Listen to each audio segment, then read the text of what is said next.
So my name's Tyler, and so I have a wife named Ashley, Yes, you do. and inside my wife there's a little baby growing. Congratulations. Thank you. And so when all this started, with the murder of George Floyd, and there's all the protesting and all that stuff, I found myself not able to sleep at night. Like I would just stay awake and just think till 4 a.m. You did text me at 3:30. But it's just because just thinking like, man, I'm about to have a child growing up in this world. And is this world a world I wouldn't want my child to grow up in right now?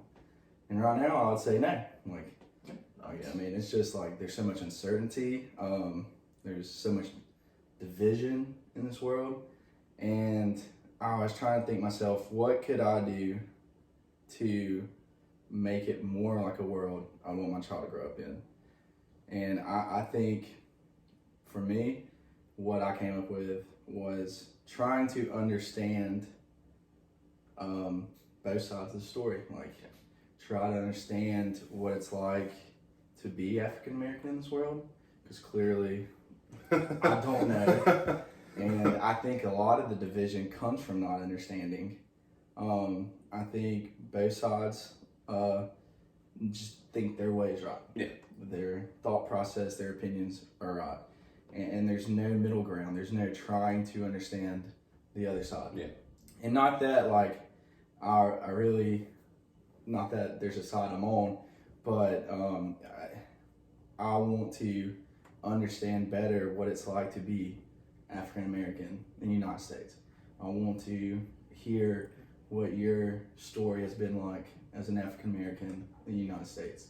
And I think that will help me understand it. And I just want my child to know one day that their dad did everything they could to make unity in this world and bring peace into this world. And I'm not naive. Mm-hmm. I know that's a hard process, and I don't think I can change the world, but I can start here. I can start in my home. And that's what brought us to this, where I wanted to sit here and just have a conversation with you. Yeah, and thank you for inviting me. We've known each other for almost 8 years now. Yeah, it's crazy to think about. Crazy. And I remember seeing you, a little mop head on your head at UA, at presidential dorm. That was like 50 pounds ago too. Yeah, 20 on me. So we all gained some mileage and some weight. But no, I'm thankful to speak my experience, and I don't want anyone to think like, oh, I've had any kind of. Well, everyone's unique. Everyone's life is unique, but my life has been good for the most part. I can't complain about things have been bad. I'm a black man in America. It's been so awful. Not to say I haven't experienced racism. I have, and I will tell you the stories of what I experienced all the way from being a little kid in New York and to a grown man just a few months ago, experiencing racism in a different way. So yeah, it's going to be an interesting conversation, and that's kind of how I want it to be. I want it to be a conversation. I want us to ask each other questions, because I'm interested to hear your viewpoint on some of these issues instead of just mine. So that's how people grow. People don't grow from avoiding hard topics. People don't learn from avoiding hard topics. Exactly. Sitting down and having these conversations, and this is why I'm recording it. I want people to see this is what we need. We sit down and have these conversations where your opinion's your opinion, my opinion's my opinion, and we respect each other. There will be change, there will be understanding, and there will be a shift. And I think if the world could understand that, there would be a shift in the entire world. Yeah. And that's this process. But I would love to hear the stories of what racism have you experienced? Yeah. Because I grew up in a town where 98% white were white. Yes, I did. So and I had friends in high school who were African American, and I'd see things here and there, but I didn't experience it. So it's different from seeing it and experiencing it. Yeah. So the first thing, I want to put this in context. I believe I shared an article with you. Maybe it wasn't. No, it was my friend Michael. The Minneapolis City Council is thinking about defunding and abolishing police, and I can tell you as a black man, that would be terrible. I think a lot of people who promote this have never lived in really bad neighborhoods. They never depended on the police for their lives. I have literally seen a man shot because of an argument about basketball. That man's alive because the police came in within minutes instead of half an hour, 45 minutes. I grew up in the early part of my life in South Ozone, Jamaica, Queens. I don't know if you've ever been there. Not the best neighborhood on earth. It's not horrible, but it's not the best. And I vividly remember two incidents growing up. First, there was a sound complaint. Like, we had neighbors who were partying like 2 o'clock in the morning, and my dad was he was dead. He's like, I'm calling the cops. I've already told him, hey, listen, turn it down. We have a bunch of kids. I was maybe 5 years old at this time, very young child, and they never did. So my dad called the cops. The cops came 45 minutes later. That's an experience I'm more familiar with, the cops coming until after a crime is reported instead of preventing it in these just not so good neighborhoods. And keep in mind, at the time, South Ozone, Jamaica, Queens wasn't as bad as other places in New York. So I can imagine living, somewhere truly awful and experience that. It would just be an absolute nightmare.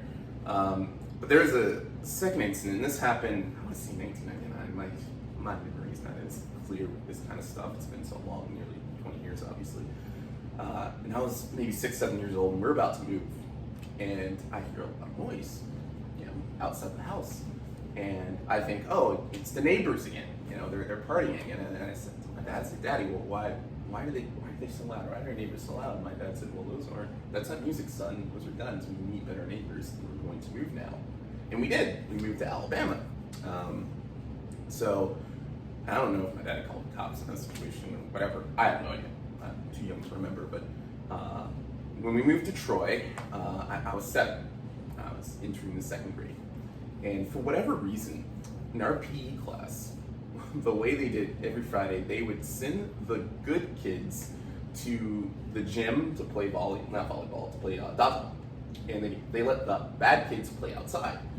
Now, I don't exactly. Exactly. I'm like, now it gets, as you know, it gets sweltering hot in Alabama in August, but still, I'm like, I'm 7. Playing outside is not a punishment.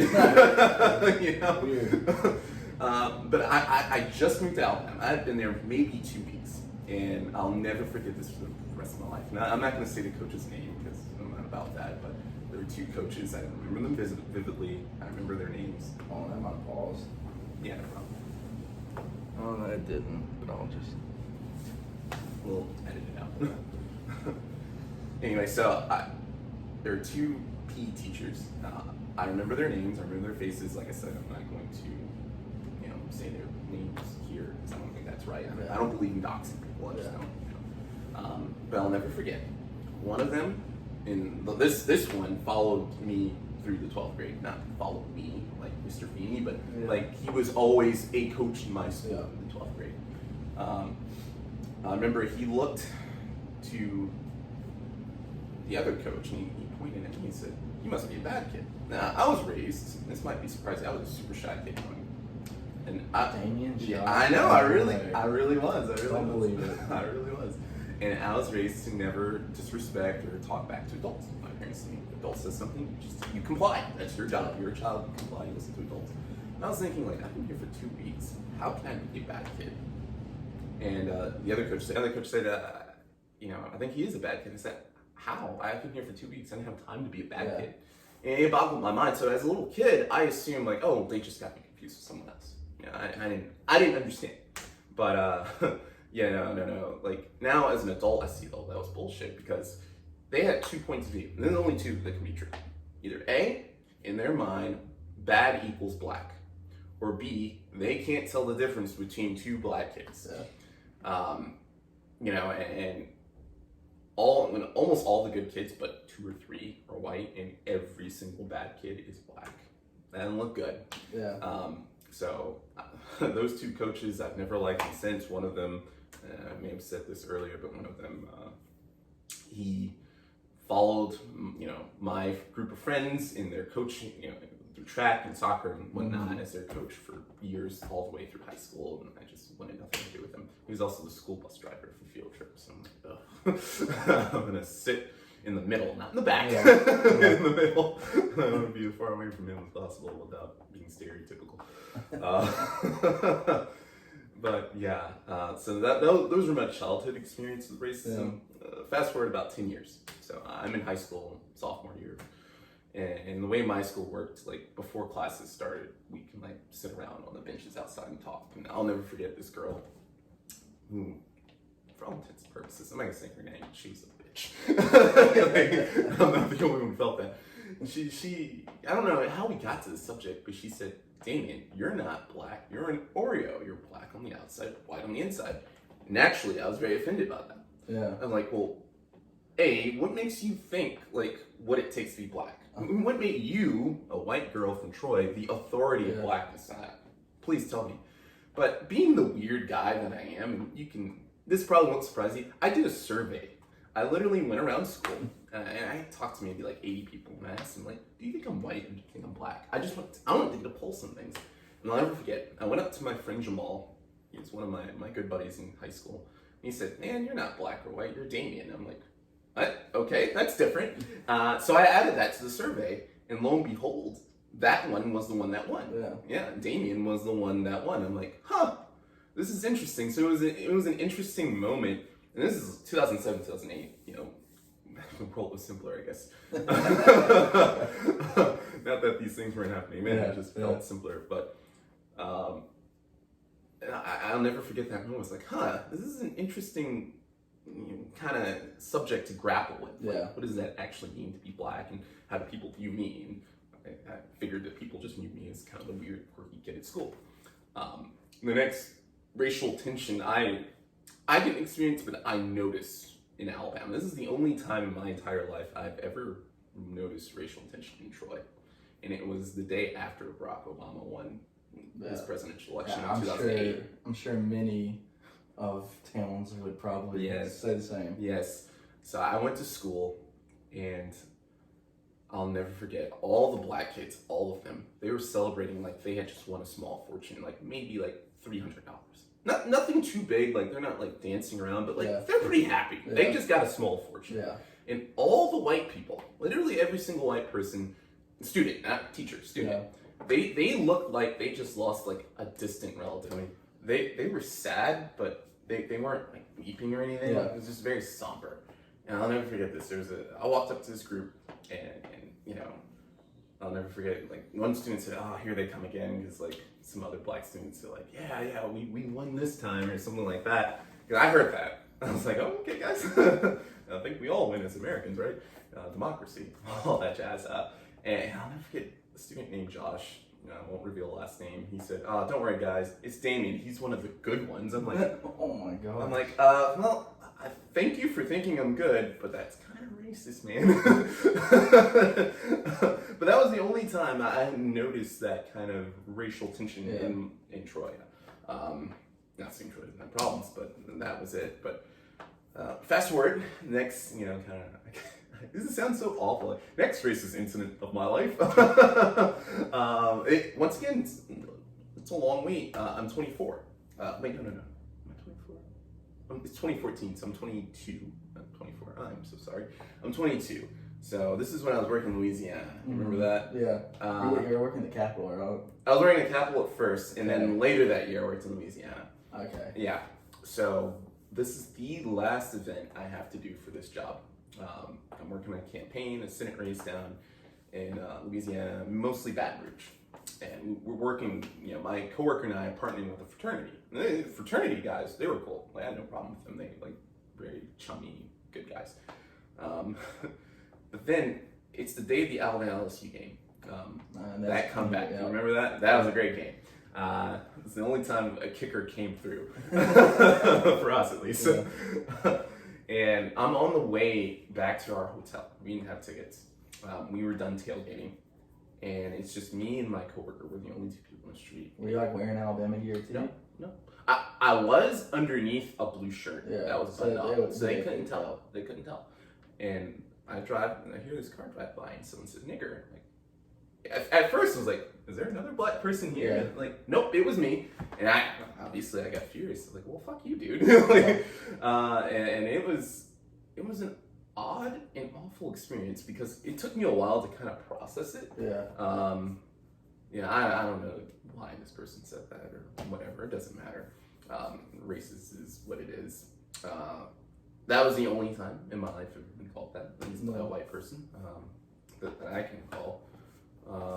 But yeah, it was an unsettling moment for sure. So the next kind of incident, this happened, I wouldn't say it happened last year, but it's something that had happened before. So, I mean, like, I dated all kinds of women in my life. Been on dates with all kinds of women, I should say. And I've dated a couple of white women. And one of the white women I was romantically pursuing, the problem in the hitch, I'll never forget what she said. She said, I'm afraid to get you to meet my family because they're racist. I'm like, oh, okay. And then she said, I hate, don't be mad at me when I say this, but if you were white, this would be a no-brainer. I would marry you. I'm like, and that kind of destroyed me a little bit. It's tough. I'm like, why should that matter? Yeah. Well, I want my children to look like me. Bullshit. Like, everyone does, but my brother is married to a white woman. His children, they look like him. They also look like her. I see a lot of her in those mixed babies. So, like, it destroyed me a little bit. Like, there's a girl I loved, and she knew that.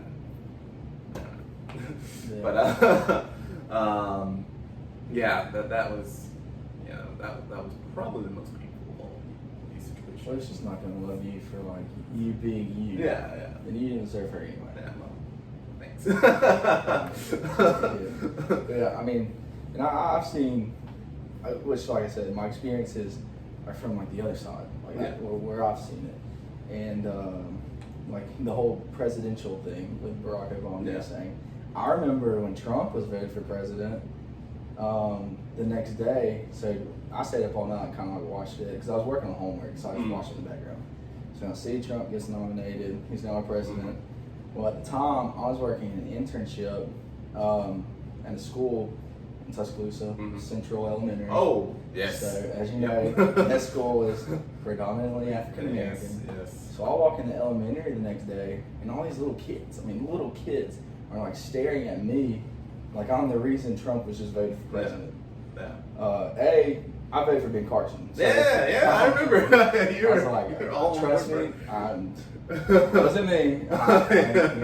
But I mean, like, it's crazy that like just because Trump was voted president, like I'm now public enemy number one in this school, and I didn't have anything to do with it.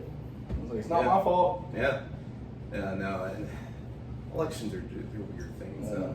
I didn't vote in 2016 because I didn't like your option. Yeah, well, and that's the main reason I voted for Carson is because I'm like Hillary Clinton, Donald Trump. Oh yeah, I mean, like, all right, do I want a shot to the head or a shot to the heart? You want to die, right? Evil. I don't know what to do right here. The world is what it is right now, and like, I'm not gonna. We'll have. I'm sure we'll have a current events topic or portion of this discussion. I did not vote for Trump in 2016. I'm not like an avid supporter of him. There's some things he does I like, and there's a lot of things he says I'm like, and that's my say thing that. I feel like a lot of his, and I'm not a political human being, Yes, you know this, but it's his mouth. Like I feel like everything that everybody hates is because of his mouth. He's like a petulant child sometimes. He just says stuff. I'm like, oh gosh, like, and it's like I don't know. I don't really. And and just kind of the point I'm kind of getting at. Like I'm not a voter. I never voted for him. I'm not his cheerleader. I am opinionated, but I'm an American. Like I'll always like to give the president a chance. I gave Barack Obama a chance. In some ways, he really let me down, especially on the race issue. Very controversial, but I don't think he was good for race in America. I don't think Trump is any better. Yeah, he's not. Yeah. But no one expected him to be. The expectation, Obama ran on being a uniter. He was the only president, in at least in my lifetime, who's uniquely qualified to bridge the gap between white America and black America. Because he had gained the trust of black America and white America. both parts trusted him, voted for him, and enthusiastically supported him. And I think whenever there was a racial incident or any kind of racism, he told his experience very, very genuine. I think he gave a very genuine perspective, but it was as a black man, not as the president of the United States. Yeah. And when you're president, your job has to supersede your personal bias, your personal opinions, your personal experience. And that's where Trump fails. Yeah. But Obama failed too. But I think his failures was worse because more was expected of him. Yeah. And more could have been done. He had more influence than Trump has. Yeah. I think that's too, like, this part of your knowledge is like why I wanted to do this video with you first. Like, when I thought of this and like felt led to like do this video, you were the first human being that popped in my mind. 3 o'clock in the morning, I texted you. I was like, dude, you want to come over this weekend? And I was like, because you're African American, but you're so knowledgeable on politics. Yeah. So like, you understand where like, from experience, what's going on, and you can see too the side of like, what do we need to do next? Like, what policies need to be in place? Like, what can we do as Americans to better this state, this country? You know? So you're the first human that popped in my mind. I thought you'd be perfect for this. So what was your thought process with everything that's been going on in our current state of affairs, with everything that happened in Georgia, everything that's happened in Minnesota, and everything from the fallout of that? What has this experience been like for you, as far as in these proceedings that have caused what we're seeing today, what we see on the news, on our social media? So I will say this is definitely a different response from any of the other terrible incidents that we've experienced, because I have a lot of, and I'm not putting you on the spot, but I have a lot of white friends reach out to me. It's like, what are your thoughts? How do you feel about this? What's your perspective? And I was like, I never really get that. In some ways I appreciate that. In other ways I'm like, you guys don't have to ask me, But I'll never forget our friend, well, my friend, I don't know. But anyway, one of our friends reached out to me and said, hey man, like, are you doing okay? I'm like, yeah, I'm fine. Like, I know things are going on in Minneapolis right now. I was like, no, I'm in Troy, I'm fine. and then he said, no, with George Floyd. He's like, oh.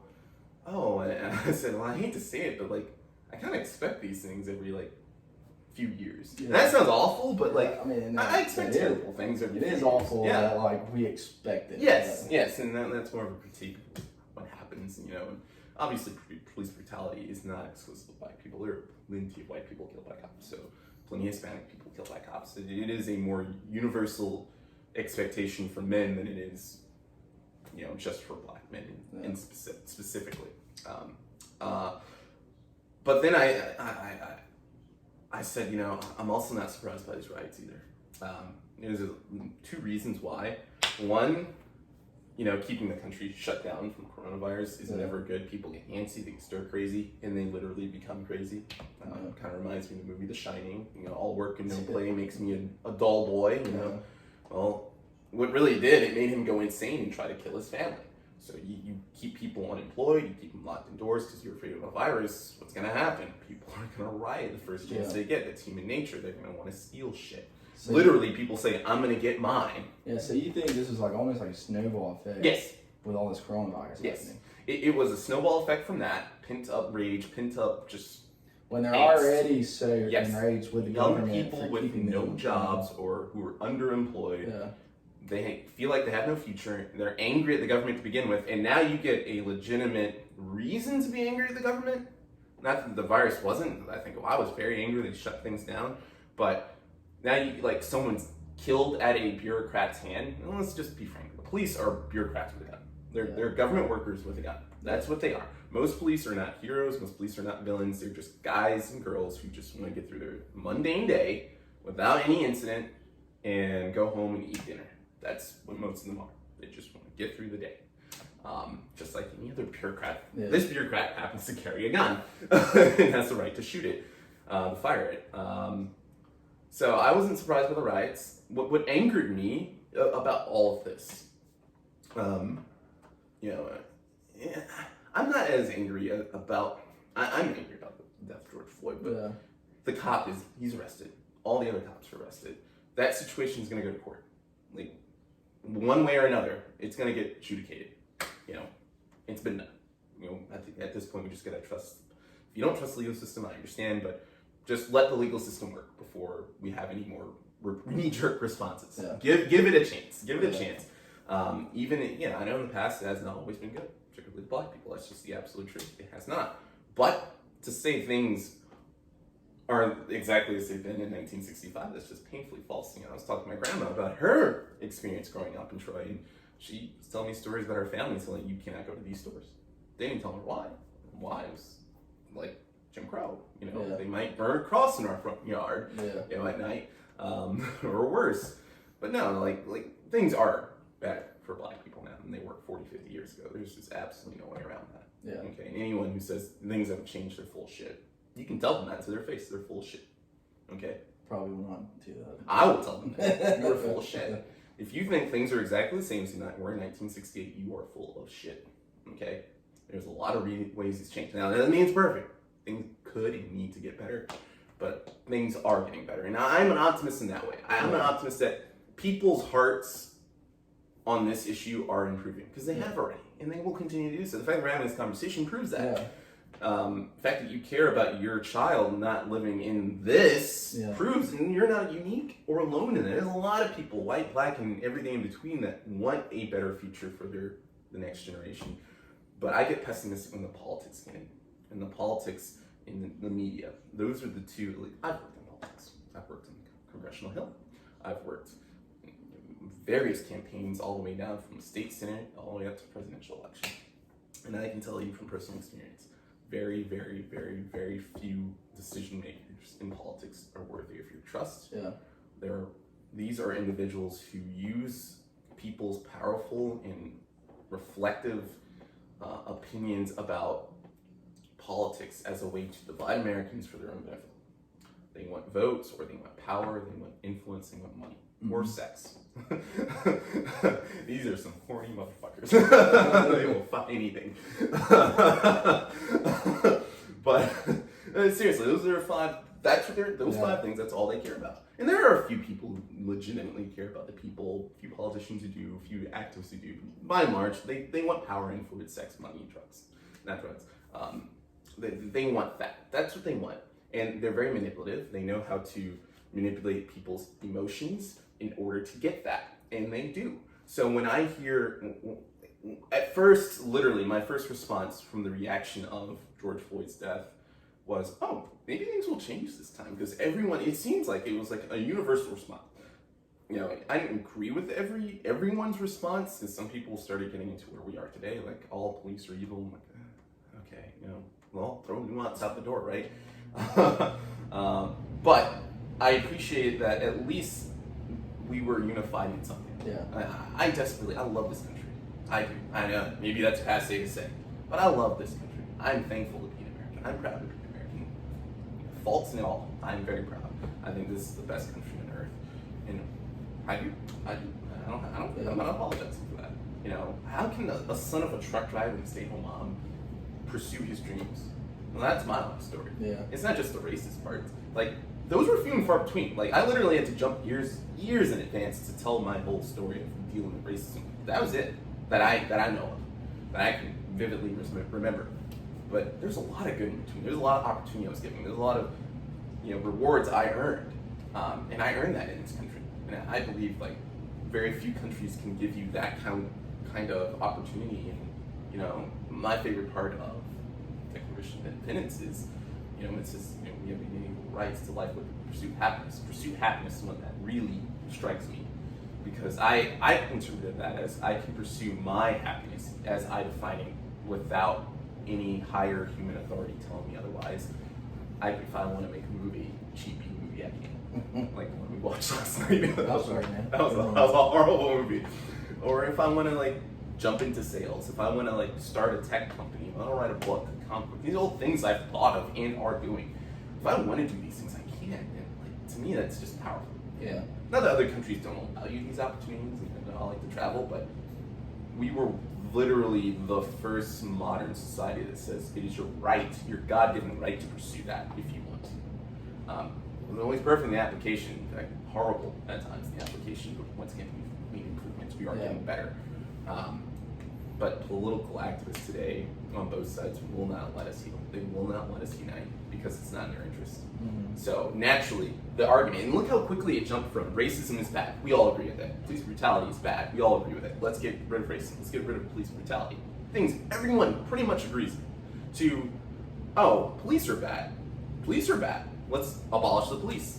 Let's do it, what Minnesota City Council wants to do. Let's abolish the police and replace it with what? Community outreach programs? Lived in horrible. How many times do I have to tell this story? I saw a man get shot over an argument of basketball. There is no community program that's going to stop that from happening. Some people are just bad. They're just bad. Being nice to them is not going to change that.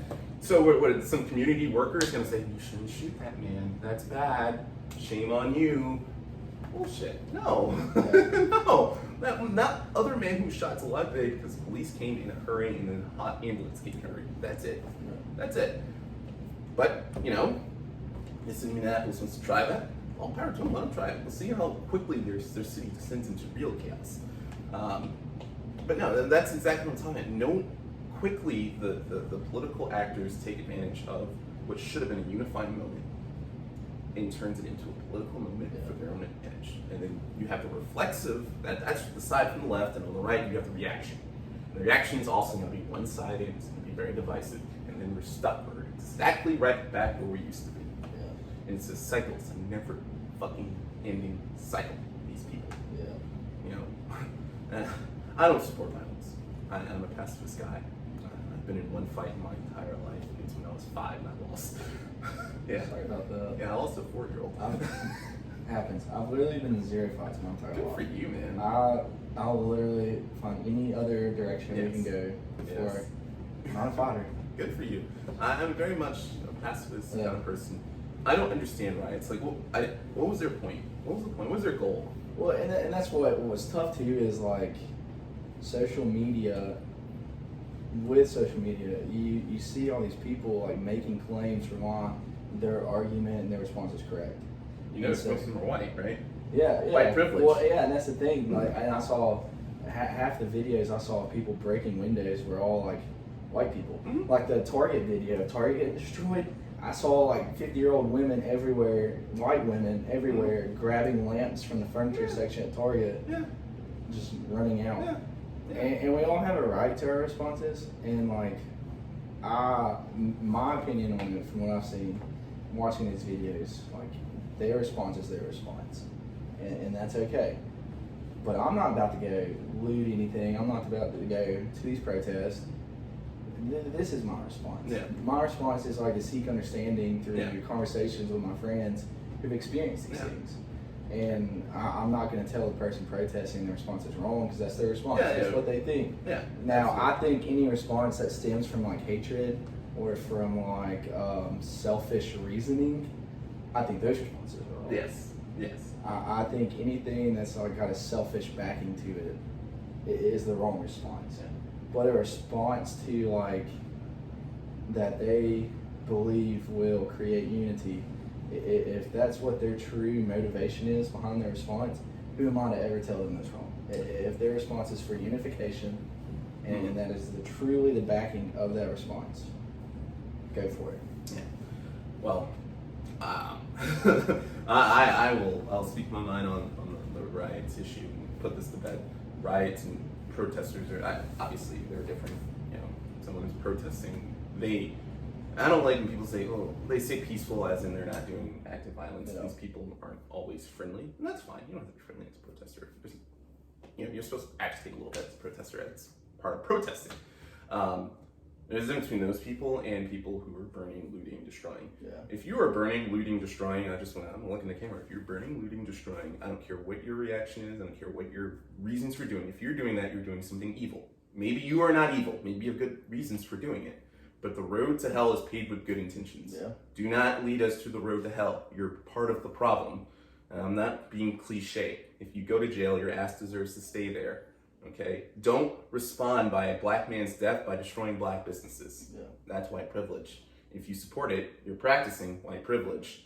Okay? Stop this. Stop this bullshit. please stop it. And it's like you were saying earlier, like you know, when you're talking about when it first started, you're like, okay, well maybe everybody's getting behind this, everybody's getting behind the racism, everybody's getting behind ending police brutality. But once that started, that was over. That's when it really, when I saw that end. When now people are saying, I saw a post on Facebook from all my white friends, not all my white friends, but white people started saying, look at what they're doing now, like look what's happening. That's when it got jugged, like just X'd. Yeah. When they started the looting, the fires and all that, like their voices weren't being heard like they wanted it. Now it's going to, now these people are destroying cities. Yeah. And some people actively defending that. Like, this is madness. When it's like, too, it's like the people, I don't know if you saw this, but in Birmingham, they're having the protests. I'm like, yeah, that's awesome. Birmingham's like doing their part to make their voices heard. Yeah.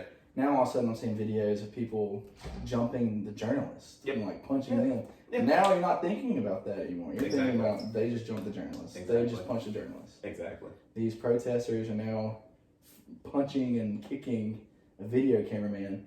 And I saw the journalist post like, hey, like we're trying to make your voices heard. Like, why would you jump us? Exactly. Yeah. I'm at a loss. I'm not at a loss for words. I'm saying exactly because you're right. Because sensible people are right in this issue, and social media has done some good, and it's done a lot of bad. And the bad is it magnifies all the voices. That's good, but unfortunately, the people that get the most attention are the people who make the most ridiculous claims on either side, and they always get the most attention. Okay, and they steal the voices from sensible, reasonable, measured people in their responses all the time. Like, why can't we just A, agree on certain things, and B, come up with real world solutions that solve problems that doesn't disproportionately damage the lives of others? Yeah. Like, I had a couple of messages from a friend. I messaged a friend this morning because he's love him to death, but he's a white guy, grew up in suburban Raleigh, North Carolina. And he supports abolishing the police. And I said, man, I love you, man. I do, but this is a terrible idea. Like, I lived in violent, I hate to say it, violent black communities where the police presence was nil. There were no police. 45 minutes to answer a sound complaint? Yeah. Like, once again, I don't know if my dad called the cops after the shooting. Now, the shooting I was referring to about the basketball argument, that was in D.C. That was Was that like recent? That was a couple of years ago. It was in 2017. So that incident was in D.C. And that was in a rough black neighborhood. But the one in New York with the shooting, that I do not remember if the cops ever came. My dad called the cops. Can't remember. But if it took them 45 minutes to answer a sound complaint, can imagine how long it takes to answer an actual shooting. So I've lived through that. I'm experienced with that. And when I see white people or any kind of people who don't come from that world talk about let's abolish the police, I'm just thinking, oh great, more black people are gonna die. Yeah. This is what's gonna happen. Okay. I do not understand why people think that you can just educate violence out of people. You cannot. You cannot. And you have to start, like, people, not everyone who does these violent things are like destined to be evil. Maybe they had a terrible background, terrible childhood. Well, you get what you started the childhood. You're gonna raise all these kids. I mean, at some point, the family structure is so broken. There's nothing you can do. I hate to say it, but it's true. There's just nothing you can do to mend that person's life if they have just a broken family that has no structure. You can't provide structure to a kid. The government can't step in and just give structure to a child. You can give the best teachers. The best teachers can't give a kid a dad or a mom. Yeah. Who cares? Yeah. They can't. They can be a role model to that kid. Maybe that's what the kid needs, but that kid can easily fall through the cracks. And honestly, if that happens, I sympathize with them. I'm lucky. Like, I had two loving parents. And this is where I have privilege in you. You come from a single mom. Yeah. Like, my privilege is I did have two loving parents who are still married to this day, and I know I can call them and they'll help me with anything. I know that. So that's a privilege I have. And not everyone has that. I'm thankful for that. So that's another thing. Everyone has their own privileges. Mm-hmm. I think that's another part. Like for you, I would love to hear kind of your experience growing up as, a child of a single mom or a single parent.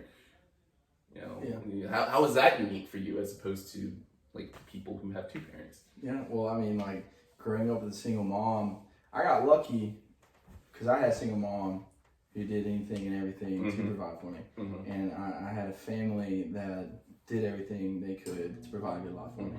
I had grandparents from both sides. I had a mom who did everything. I had an aunt, you know, like so. My story of being a single mom is a lot different than the stories we see periodically of people with single moms. But and I really didn't even understand that my home setting was different until I got to that age where you start going over to your friends' houses and like spending the night. And then I see like dads and moms and families eating, and that's when I kind of understood that I was different. And it never really was like the hardest experience for me, just because I still had all those. I had my grandfather who was a great male role model in my life, so I wasn't necessarily missing that. But I got to college, and then I finally had like a solid friend group that's pure male, and I kind of realized I missed out on a lot of experiences that create males, that create good males. And not that I was a bad male, but like I just, there's so many lessons I hadn't been taught about being a male in this world and being a Christian male in this world. And so I had to really learn a lot of those experiences on my own, which like I always go back to when I was a kid. My mom, being a single mother, like she was a workaholic. She was going to work her tail off to provide the life that she wanted to provide both of us. So like through that, like nobody taught me how to ride a bike. So one day when I was like 11 years old, I was tired of like all my friends riding their bikes together and me being like, I don't know how to ride a bike. So I took a bicycle to my backyard, and it was a little hilly, and I just got on it, and I'd go down the hill. I'd fall, and I'd come back up the hill. And I kept doing it until I eventually learned how to ride a bike. And like, it was kind of the same way, just learning how to be a man. Like I just had to keep failing, and then starting over and trying. And like, I'm not perfect by any means, and a lot of people who, if people are watching this, are probably watching thinking that guy isn't perfect. I know that. But and my buddy Andy, he was in my wedding. No, not Andy. Oh, I'm thinking of different Andy. Sorry. Yeah, so I worked at a camp, Christian camp, with another guy named Andy, and he was my wedding. But we were talking on the phone the other day, and he was telling me how excited he is about me being a dad.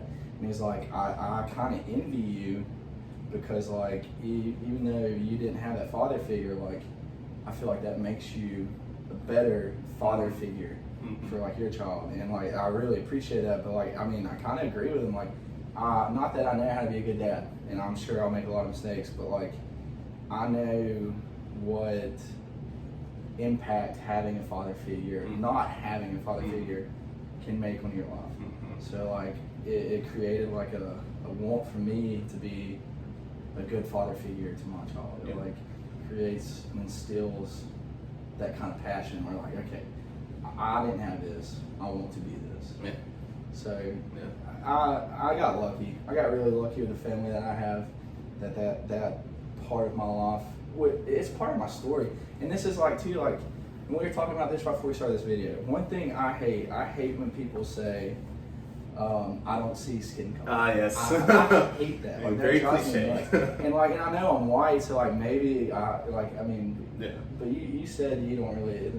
It's very cliche. It's just to me, I'm like, well, you're black. Like you're black. There's no denying that. Like I'm white. I'm ginger. I'm very pasty. There's no denying that. Like our friend Gabby, who's from Mexico. Like she's from Mexico. Like I feel like when we say that, we're like stripping stories from people. Like if I try to act like you're not black and like I don't see your skin tone, I'm stripping this story that I have you here telling today. Like if I strip Gabby's culture from her, like I'm stripping her story. Like in the same way with me, like if I try to pretend like that wasn't a part of my story, I'm like stripping that part from me. And like all these parts of us create our stories, and like these stories can be told, these stories can be heard, and like stories are what change people. Like think about us as Christians. Like the story of Christ is what changed us. Like not just the word, not just what they are, but them collectively together forming a story and us hearing those stories, what changed our lives. Yeah. So like if the story of Christ was never told, our lives would never been changed. Yeah. So like I think it's the same way for us. Like I think our story is the most powerful tool of changing lives, of creating unity and like creating peace. And that's why I wanted you here today, like to tell your story, because people hear those words and words are powerful. And so I can't pretend that I wasn't raised by a single father or by a single mother, that I wasn't raised by a father, because that story created me. Mm-hmm. And there's people like working at camps. I've come in connection with kids and kids and kids who were raised by single mothers, who related to me and now trust me with some of their most inner parts because we have similar stories. Yeah. And I was able to relay the message of Christ through that. Yeah.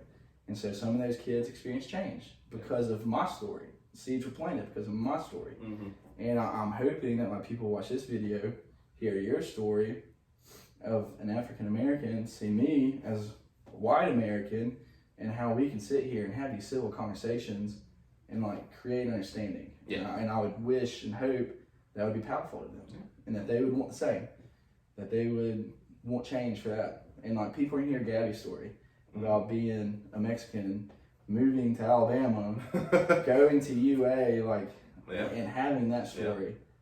And people relate. Like she's gonna come in contact with people who aren't from America. Yep. You're coming in contact with people who are African American. Yep. And we get to relate to them. Yep. And have those stories. Yeah. Building bridges, man.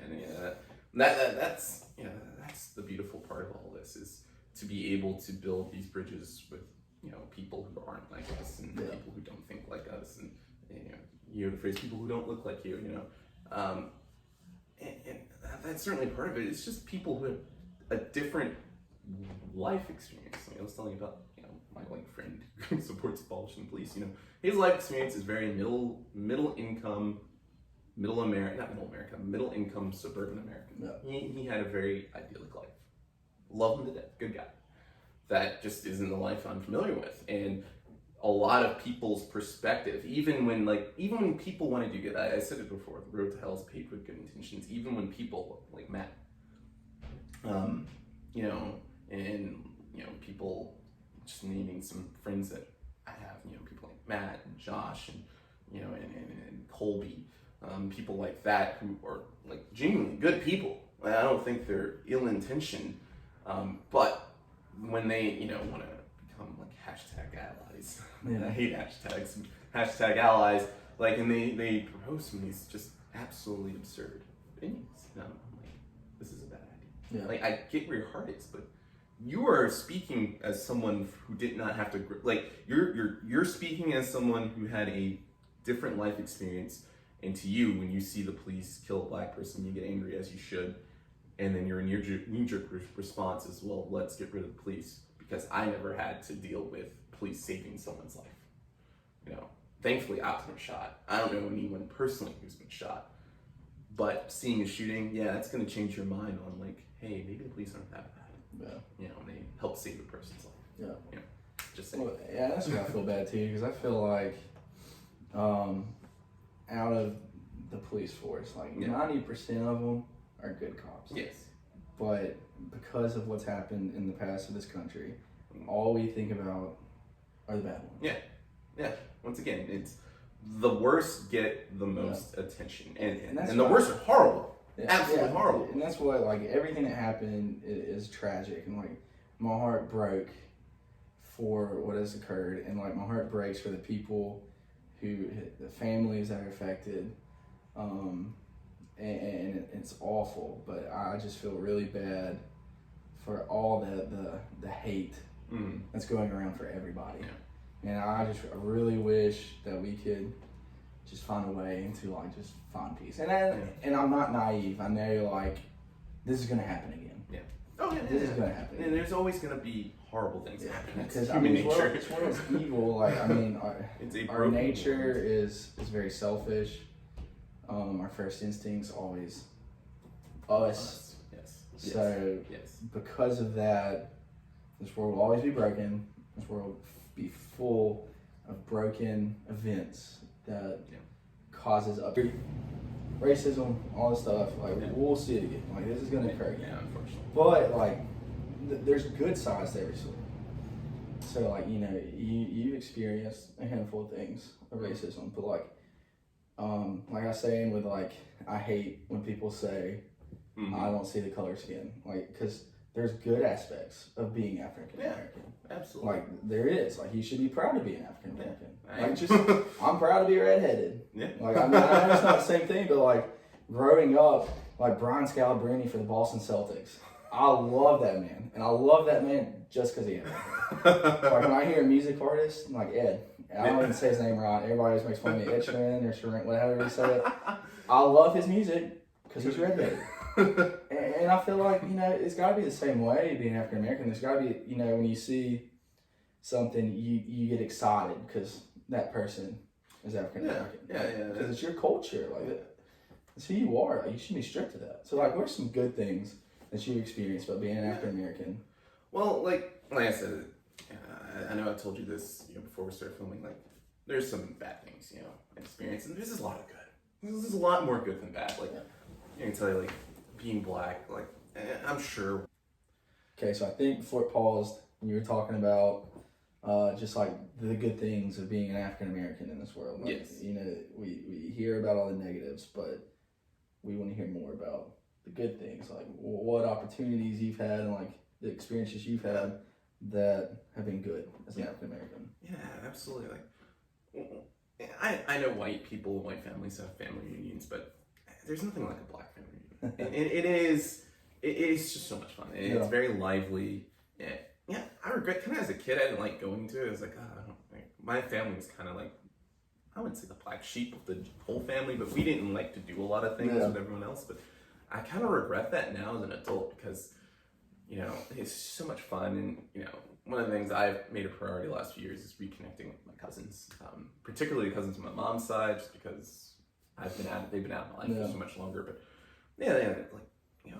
black people are a fun-loving group of people, like most, if not all people. But we just, I don't know, I get the feeling we just really know how to have a good time, and I like, I know we discussed this in the past, but like things like, black TV shows, I find more entertaining, more black comedy. Typically, I find more entertaining than some white comedy. Not that I don't like white comedy at all. There's plenty I do, but things like Fresh Prince of Bel-Air, Boondocks, Spartan, shows like that. I grew up watching those shows. Like I relate to them, and I think they're enjoyable. And they're not just enjoyable just because I'm black or just for me, but they're enjoyable for you. Enjoy Fresh Prince. I know people enjoy all kinds of different parts of but it's black like I was media. saying, we were talking about this earlier when I said it's like, when you envision a white comedy from when you're a kid, you envision on the Disney Channel and something very cringy and like cheesy. Yes. But then when you envision like, the African American comedies, you envision like the Fresh Prince and like the Boondocks. That just So I mean, and I'm stereotyping white comedies, but for the majority, they're very cheesy. Yeah, I certainly see your point. But I think there's almost too, like, for African American, I don't know if you agree with this or not, but for like African American comedies, like the writers almost have like more freedom than like white Americans. Yeah. Like they can say the jokes they want to say and it doesn't come off, and like you can't take anything they say the wrong way. Whereas for like a white comedy, there's a few times where they gotta be a little careful. Yeah. I mean, take a show like The Boondocks. Boondock, it exists to make fun of black culture, but it's written by black people. So it's not offensive because we're critiquing ourselves. And like all groups of people, there is stuff to critique, and the show does it so well and in such a humorous way.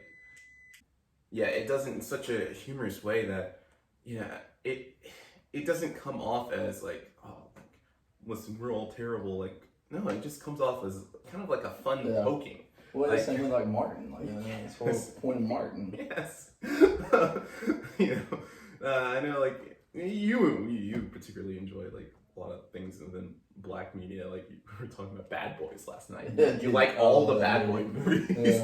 Which, and I mean, like I've always found myself like drawn to African American culture, like music, movies, like TV shows. Like I've always been drawn to that, and I think that too. Like I was raised in a city where predominantly white, and I always was like, I don't want to be like them. Yep. They listen to redneck country music. Well, I'm gonna go listen to Busta Rhymes and Lil Wayne. Oh, Busta Rhymes, there you go. You can keep Eric Church and y'all can keep all that country stuff. I'm gonna go listen to my rap music. Yeah. So and like basketball, like I know basketball has become predominantly an African American part of culture, and I grew up loving basketball. So I've always found myself very intrigued and like interested in African American culture, and like the TV shows and movies. Like for some reason, it just there's more depth to it to me than like white culture.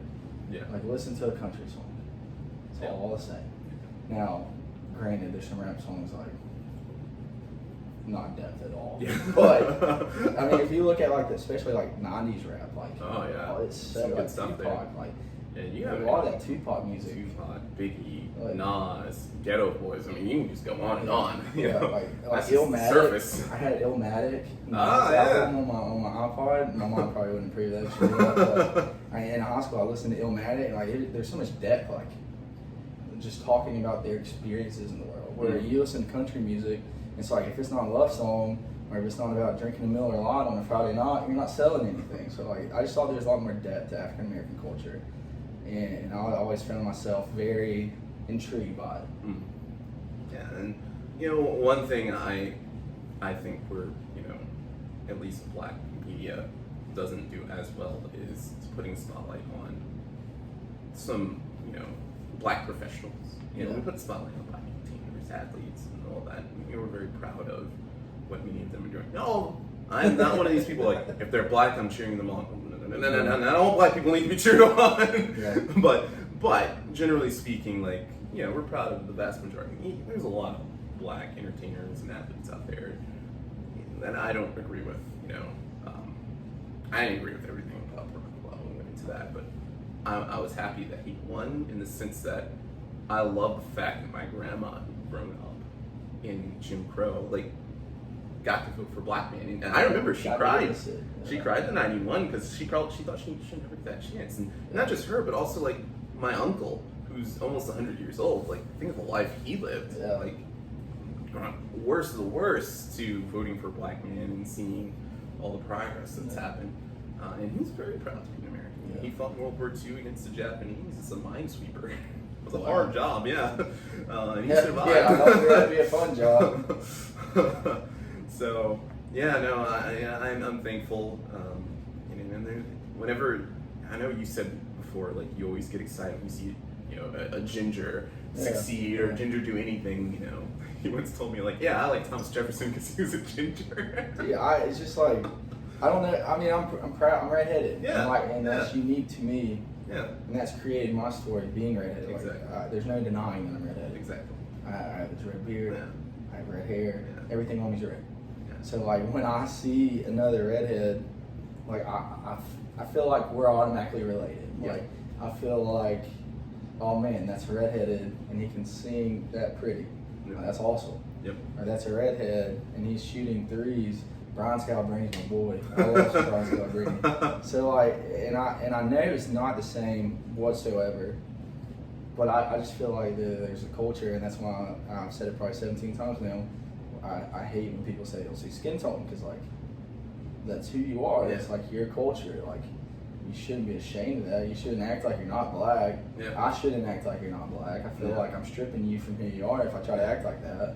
Like you're still Damien. Yeah. And like and that too, when you were telling your story, and we talked about this off camera a little bit, but when they said you're just Damien. Yeah. You're not black. You're not like you're just Damien. Yeah. Like you are Damien, but part of Damien It's black. is being black. Yes.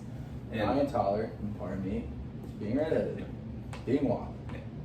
So, you know, much like you, your excitement for, you know, the success of ginger people. When I see, you know, when I see black people do things that black people stereotypically don't Yeah. do, whether that's making a movie or whether that's, you know, becoming an award-winning lawyer or doctor or whatever, like, I get excited because finally it's a spotlight on a black person succeeding. That's something they're not stereotypically supposed to succeed at. Yeah. At this point in society, stereotypically, black people are good at sports. Black people are becoming, you know, we contribute to music. We've been contributing to music well before rap. Yeah. You know, blues, jazz. I didn't keep going. Oh man, and that's what like You know. Anytime I think of like my favorite artists in any like generation, I feel like they're predominantly like African. Yeah. Like Sam Cooke. Yeah. Like dude, Sam Cooke, like B.B. King. Great stuff. Yeah, I mean Michael Jackson. Yeah. His music, not the person. Just Yeah, to clarify. But I mean, like you can't see anything in today's age and not see that it has been influenced somewhat by the African American culture. Yes. Like all of our music today, somewhat has been influenced by African Americans. Yeah. You know, and I mean, you watch our movies, somewhat influenced by African Americans. Like, you know, and to like try to act like they don't have. I mean, these people, like, I mean, they're part of America. Like they've influenced America, and we wouldn't be here where we are today without that part of America, without African Americans. Like you're a part of our culture, and you know, at the same time, I don't want you to forget that you are black. Like, I don't want to try to act like you're not. But like this whole everything we have today is because of white Americans and African Americans coming together and being unified. That's what our music's like today. That's why our TV shows, our movies are like today, because of that unification.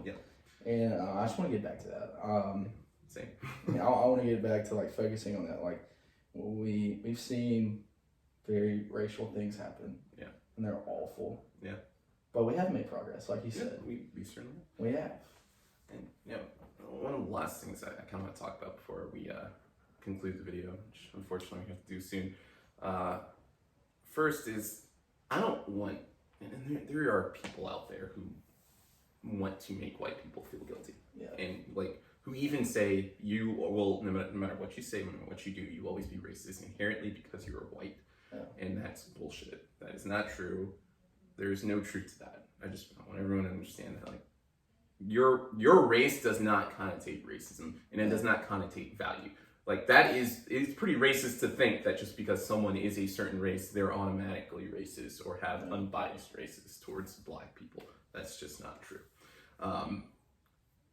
At the same time, you know, I was talking about instances of racism that I experienced from white people. Like, I'm gonna be honest, I'm gonna critique the black community right here. Like, we don't do very well with our own that don't fit a certain box. You know, the whole idea of blackness, that isn't so much debated by white people saying, oh, you know, things like Joe Biden said, you ain't black if you don't vote for me. Bullshit, by the way. I wasn't voting for him anyway, but if I ever thought of voting for him, and he ain't getting my vote now. And I don't pander. I don't deal with pandering on racism. I don't deal with pandering when it comes to race. I absolutely object to that. I'll never vote for that man. So done. But the idea that, you know, blackness, you have to be black enough, that's very much debated within the black community. And, you know, I am more conservative than most black people, admittedly, I am.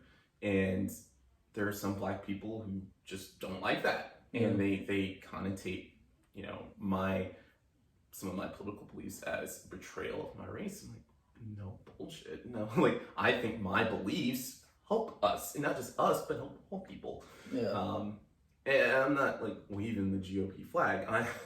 There are plenty of things I do not like about the Republican Party, and I'm not, you know, here telling anyone to vote for Republican Party. I think the Republican Party, by and large, has ignored black people. But I think the Democratic Party has, by and large, abused black people for our votes. Yeah. So why should we be loyal to one party?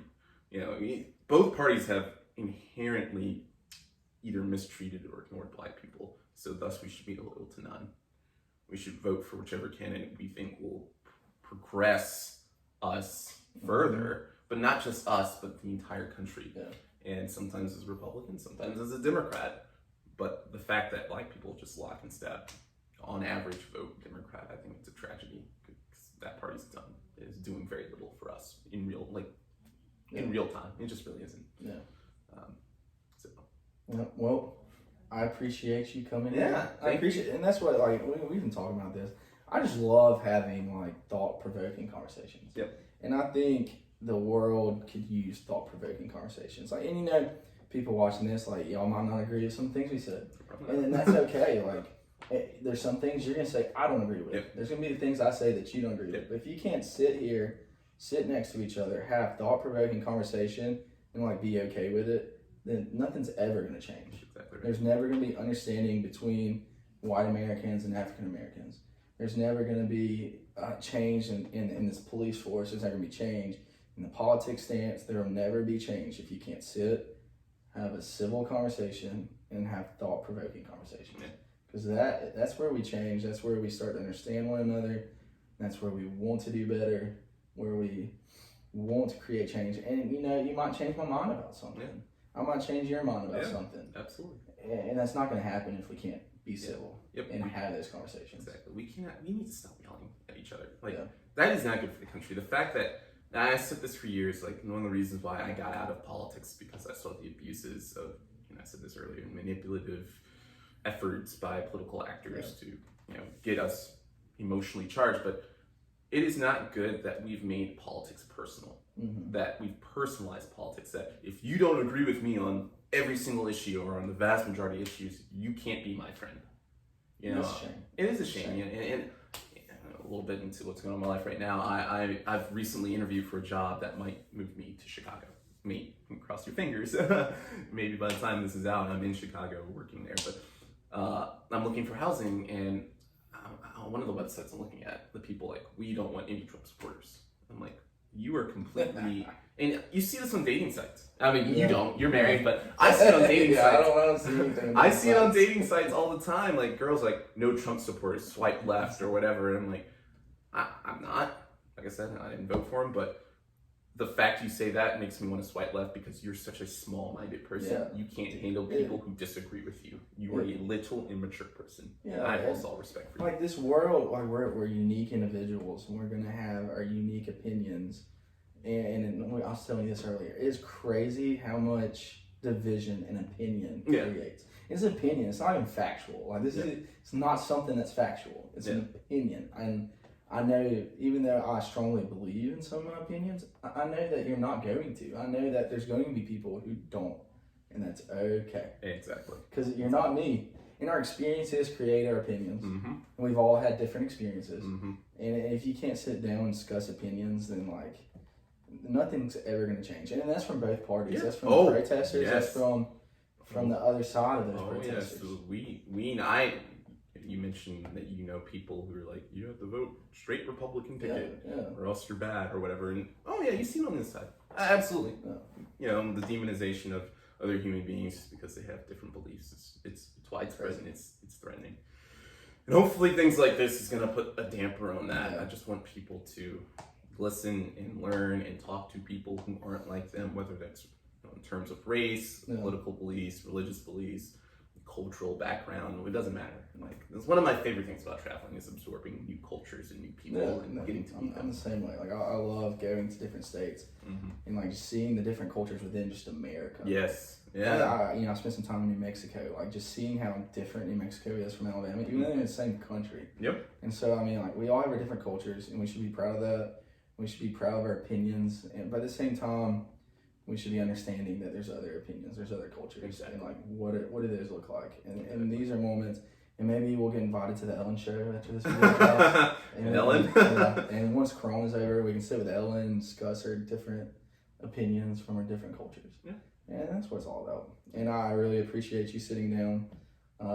Thanks for coming over and spending the day. Yeah, absolutely. And thank you so much for inviting me to your home, man. Always a pleasure. Always a pleasure. Always good to see you. Appreciate you, buddy. Yeah, Thank take you. care. You too.